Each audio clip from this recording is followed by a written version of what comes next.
হুগলিতে কিছুদিন আগেই আপনারা জানেন বাজি কারখানায় ভয়াবহ বিস্ফোরণ ঘটে, 4 জনের মৃত্যু হয়। শুভেন্দু অধিকারী আজকে সেই বিস্ফোরণ স্থলে গিয়ে এনআইএ কে দিয়ে তদন্তের দাবি জানিয়েছেন। কল্যাণীর রথতলায় বেআইনি বাজি কারখানায় বিস্ফোরণে 4 জনের মৃত্যুর ঘটনায় মৃতদের পরিবারের সঙ্গে সাক্ষাৎ করেন শুভেন্দু অধিকারী। বাজি কারখানায় বিস্ফোরণে মৃতদের পরিবারকে আর্থিক সাহায্য তুলে দেন তিনি।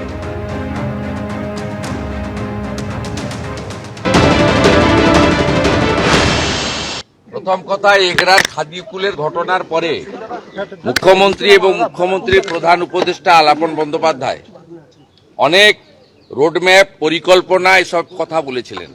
তারপরে এরকম একটা ঘন জনবসতিপূর্ণ এলাকার মধ্যে এই ধরনের বেআইনি বিস্ফোরক, এটাকে বাজি বলবো না, এটার এনআইএ হওয়া উচিত। এগরার খাদিকুল থেকে মাঝখানে আমডাঙ্গা বজবজ ননস্টপ হচ্ছে, ননস্টপ সাধারণ মানুষ মারা যাচ্ছে এবং তার বিনিময়ে 2 লক্ষ টাকা ক্ষতিপূরণ দিচ্ছে।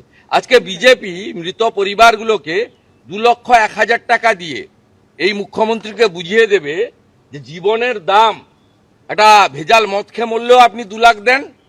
আর এইভাবে আপনার সরকারের, আপনার পুলিশের, আপনার দলের পরিচালিত পুরসভার অবহেলা এবং কার্যত অত্যন্ত দায়িত্ব জ্ঞানহীনতার পরিচয়ের জন্য এই মৃত্যু হয়েছে, যেখানে আপনার অন্তত 50 লক্ষ টাকা করে ক্ষতিপূরণ দিয়ে এখানে পৌরসভার চেয়ারম্যানকে আর পুলিশকে দাঁড় করিয়ে পানিশমেন্ট দেওয়া উচিত ছিল।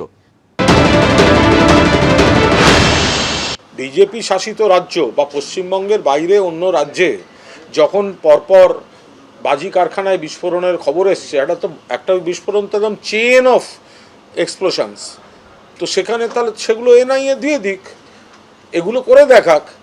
এটা হলে সিবিআই চাই, এটা হলেই এই চাই, এটা হলে এনআইএ চাই। আর এনআইএ বা এরা তারা নিজেদের মতো ওনারা পরিচালনা করতে চান, সেগুলো না পেলে আবার সেগুলোর বিরুদ্ধেই অনাস্থা দেখান। ফলে এগুলো সব ভিত্তিহীন সব দাবি দেওয়া। যত বিধানসভা নির্বাচন এগিয়ে আসবে তত তো বিজেপি নেতাদের মুখে কেন্দ্রীয় এজেন্সিগুলোর নাম বেশি শোনা যাবে।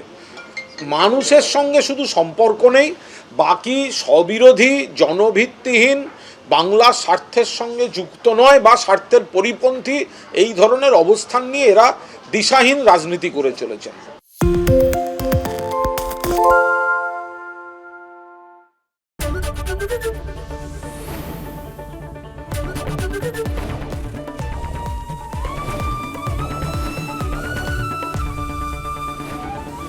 এবিপি আনন্দ, এগিয়ে থাকে, এগিয়ে রাখে।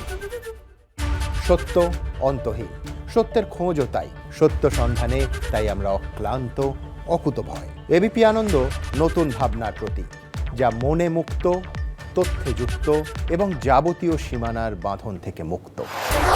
সীমা না শব্দটির মধ্যে লুকিয়ে আছে মানা শব্দটি, যেন চোখ রাঙানি এক অদৃশ্য বেড়াজাল, যা আটকে রাখে আমাদের এক ছোট্ট গণ্ডির মধ্যে। একমাত্র সঠিক খবরই গড়ে তুলবে এক মুক্ত সমাজ। সেই জগৎ গড়ার লক্ষ্যে কোনো সীমানার ঠুকুটি আমরা মানব না। এবিপি আনন্দ, এগিয়ে থাকে, এগিয়ে রাখে।